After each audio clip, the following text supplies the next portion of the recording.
Once upon a time, Bat Bitch Eva Villain lived in the city. In today's vlog, along with a Halloween theme, I wanted to talk about being pregnant with my oldest daughter and the two things I craved for. One of the things that I craved for while I was pregnant with my oldest daughter is something that's a bit controversial. But I do, and it is, I did want to talk about this because of Halloween and how this is such a huge symbol of Halloween. But I understand the sensitivity of the subject matter, and I do want to include that this particular subject matter also played a role in Parkinson's disease and dementia.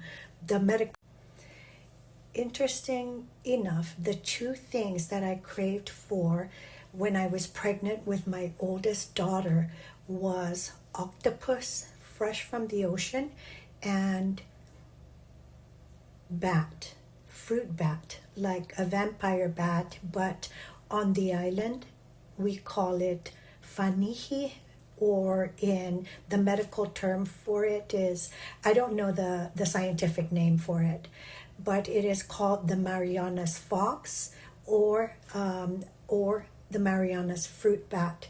And when I was pregnant with my oldest daughter, I craved for it, and nowadays it is an endangered species. It is listed under the federal program as an endangered species, but the fruit bat and consumption of it is something that the consumption of fruit bat or the bat is, but in particular, it is the fruit bat that that is part of our culture, our ancient and past culture, and we still eat it up to this day. But you can't hunt for the fruit bat anymore on the island, and it has been categorized as an endangered species, and it's illegal to hunt the fruit bats. So as Chamorros now, we actually can no longer eat that delicacy that was part of our cultural identity ever since the ancient times, because it's an endangered species. The fruit bat is something we've eaten. Our ancestors have eaten. It's a delicacy. It was really an essential part of our cultural identity.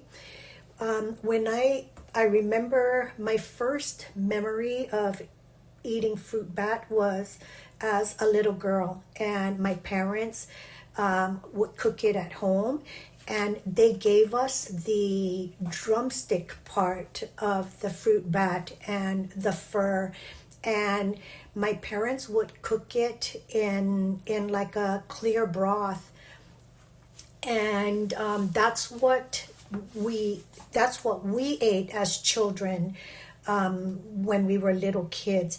But the interesting thing about it is there are four children in the family, and my brother, my older brother and I, we still loved eating fruit bat as adults.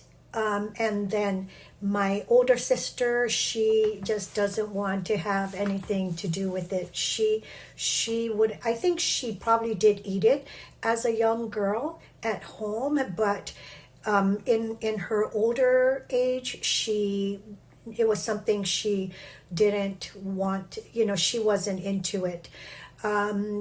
So when I was pregnant, I've always loved fruit bat. I never grew out of it. I always loved it. And for some weird reason, when I was pregnant with my oldest daughter, I craved for fruit bat, and yeah. And as I grew older, I I grew up with my mom giving me the drumstick part of the bat and the fur and its wings. But when I grew older, I discovered the belly part of the fruit bat, and I thought that was the best part of the fruit bat. Um, now that now that medical studies, well, okay, first let me just talk about me and my experience with the fruit bat. So as I grew older, I discovered, I ate the belly part, the stomach of the fruit bat, and I just, it was just so good. I I started eating the whole fruit bat, just the entire fruit bat. Like the entire fruit bat, nothing left behind but just its bones and probably a BB gun pellet. Because back in the old days, I think in the ancient times, they caught those fruit bats with a net and probably sling stone. But then, as time progressed and time became more modern, and guns were introduced, they were hunted with BB guns, and BB guns allowed them to be able to hit the fruit bat without it, damaging the the bat itself. So when you would eat fruit bat, when I would eat the whole entire fruit bat and leave nothing behind but just the bones, I would come across like a BB pellet or two. So now moving on to the medical studies, the medical aspect of the Mariana's fruit bat, or the fanihi, or the flying fox, or the Mariana's fox. Those are the names we call it. And the one thing I haven't mentioned is the scientific name for it, which I don't know. It's long. So studies have shown that there's a high rate of dementia and Parkinson's disease in Chamorros, and they're attributing that to the consumption of fruit. The studies kind of link Parkinson's disease, dementia, and it was in the studies, it was kind of like contained to a village and like a family, and it's linked to the Mariana's fox, Mariana's fruit bat, the flying fox, or fanihi. So that's how, and those studies in regards to that link between that and Parkinson's disease and dementia, they've tried to see how that can apply to Parkinson's, the studies, and how it links to Parkinson's and dementia, and it's been incorporated into the studies in regards to that. That's my story. That is my true story, what I craved for with my oldest daughter. Now that, and I was never aware of that study until fairly recently, like this past year. I did know that the consumption of the fanihi, or the fruit bat, was linked to something called Buddig's disease, and that was something I was aware of, that I have been aware of for years. But Parkinson's disease and dementia, that's a new discovery to me, and I and it's linked to, of course, as you get older. But my mom, she consumed it. She was a huge consumer of it, and she's in her 70s, and she seems to be in good my concern is my daughter, my baby, because I had consumed it when I was pregnant with her, not knowing that it, that it was linked to that. But I think I might have consumed it only once. That's and I think that fruit bat was from Palau, because it might have been endangered, considered an endangered species back then. But for some reason in Palau, another island that didn't eat fruit bat, they're a different culture, but they're still an island group in Micronesia. It was abundant on the island, and they don't really consume fruit bat. They're not really known as a culture that consumes fruit bat compared to Chamorros. I very much so. I strongly identify with my culture, most especially my ancient culture. I it's interesting. It is such a strong and prevalent part of me. It's not that I choose to be, it's just innate. It's like I loved I absolutely loved eating fruit bat, and not all Chamorros like eating it. Not all Chamorros. There are there are those statistics of Chamorros that do like eating fruit bat, but not all Chamorros like to eat fruit bat or eat fruit bat. And I'm I was, because you can't eat it anymore, I was one of that percentage that just loved it. I I loved fruit bat. I could pick it and leave nothing left but just the bones and a BB gun pellet. I've decided be more to share more of my personal life on my YouTube channel. Out of the three social media platforms that I have, YouTube, TikTok, and Instagram, Instagram is one that's specifically just very personal for me. That's where I share everything on stories, and it's where I'm just in close contact with everyone that I'm close to. I don't really, my Instagram, I recently changed it, and I don't, it's not, it's private. And it's also where I post, where I don't have any second thoughts about posting my grandchildren, pictures of my grandchildren, my family.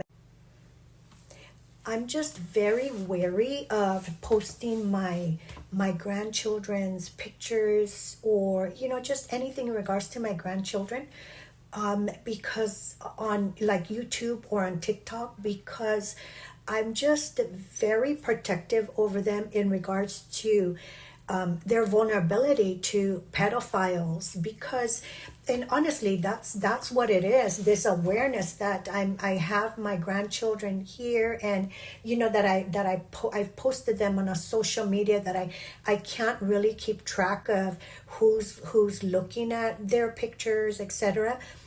And in regards to the pedophile, and that's why I don't really share a lot of my grandchildren stories, or that personal part of my life on my YouTube channel and on TikTok. I do share it on Instagram, because Instagram allows me to see who watches my stories, who's watching my story. And when there's someone there that I'm just not that I don't know, that I'm not familiar with, I instantly just block them or delete them. If it's just someone that I'm not familiar with, and it's really just because I have this fear of pedophiles, and just having my grandchildren out there, visible to the world and vulnerable. So let's see, what else did I want to. So I am going to start sharing more of my personal life on my YouTube channel. and I did start with showing, sharing my other two daughters. And in this vlog, I'm going to share my oldest daughter and a picture of her in New York 2 or 3 years ago, but her style is still relevant today. So I have three daughters, and they are just completely different personalities. My other two, my middle one, she's not really into social media. She's more of a spectator than a participant. My youngest, she does social media, but just personal stuff, personal things in regards to her and my boy. And my oldest, she's like me. We do enjoy being a bit more. My oldest is social, just like me, on social media, and I will share her TikTok right up here, her TikTok account, and you can follow her and support her and follow her if it's something that you want. She has just an incredible sense of style. They all do, but just like they all have different personalities, they also have different style senses, and different. My oldest one, she is definitely the she's not high end, she's just effortlessly chic, but she's also casual, but she's high end casual. And my middle one, she is just absolutely sporty. She's a Nike. My middle one, she's a Nike freak, Adidas freak. She's a bit more just basic casual, but she does have she has great style also. She has great style also. And my youngest also has great style. She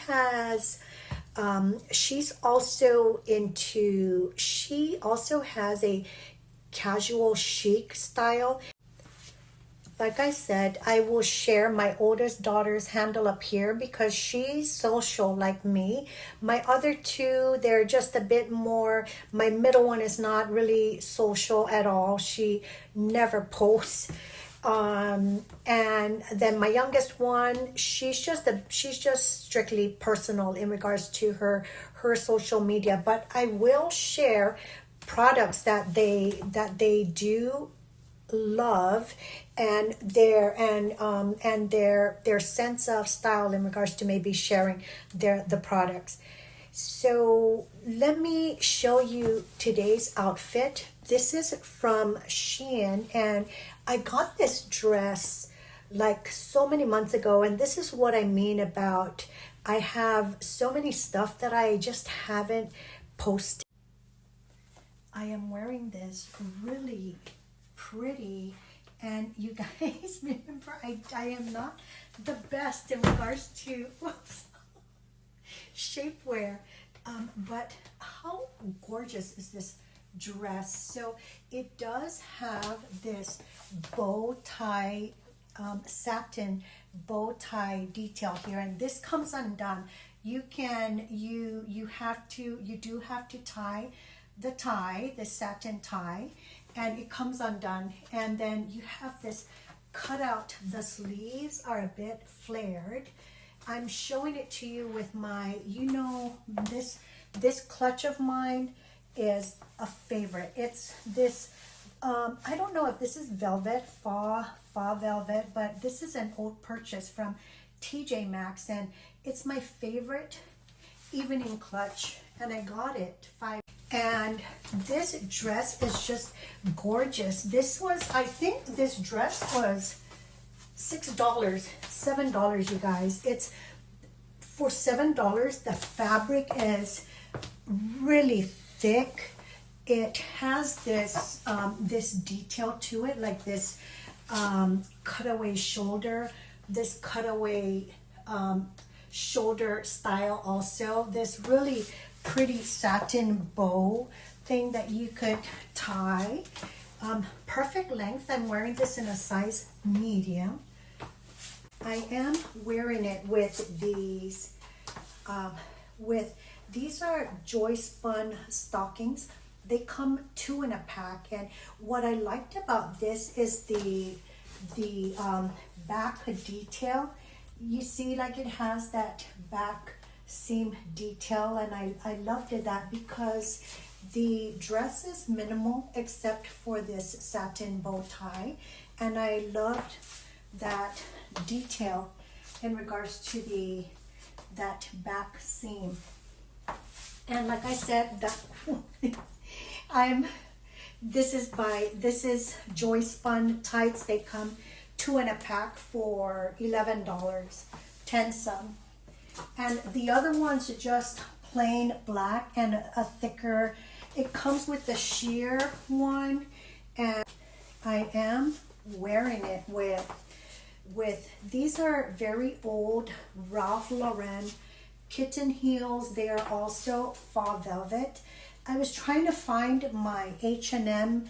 I also bought like a black pair of kitten heels from H&M last year or the year before, like through clearance, and I didn't find them, but I did find these very old Ralph Lauren kitten heels that I've had for I think 7 years, 6 or 7 years. The heels have held up so good considering I've had these for I think 6 or 7 years. I'm just really I don't like it once they get scuffed. I don't keep them anymore, but I try to maintain my heels by when I do walk somewhere where it's kind of like gravelly, or I'll walk on the balls of my toes when it's gravelly, and that way I preserve the heel parts of my footwear, my heels, or my my footwear. So this is today's outfit, really perfect for the holidays. This satin bow just gives it an elevated look. $7. I do have it paired with these post earrings that are there. These are an old purchase from Shein. I got these I think like 4 or 5 months ago, but they've hold up so well, and they were just like $1 some. But they're this art deco. They have this art deco look to them, and these are also from Shein. I know this is like costume jewelry. I have jewelry that has been handed down from my mom, from my grandmother. I have jewelry that are like family heirlooms, but for some reason I prefer to wear costume jewelry. And going back again to our culture, well, I don't know if it's just my mom, but my mom had so much pure gold, real gold, and other types of stones. My sister and I, we have so many family heirloom jewelry that were given to us by my mom, belonged to my grandma, and a lot of them belong to my mom. But for some reason, I like costume jewelry. I have real gold jewelry and real stones, but I prefer this $1 some earring from Shein. Go figure. This dress, $7. This is like a $20 dress or a $30 dress that you would find somewhere else, and this is $7. I love it. It's a 20 out of 10. Thank you for watching. I hope you have a hauntingly great Halloween, and I'll see you at the next vlog.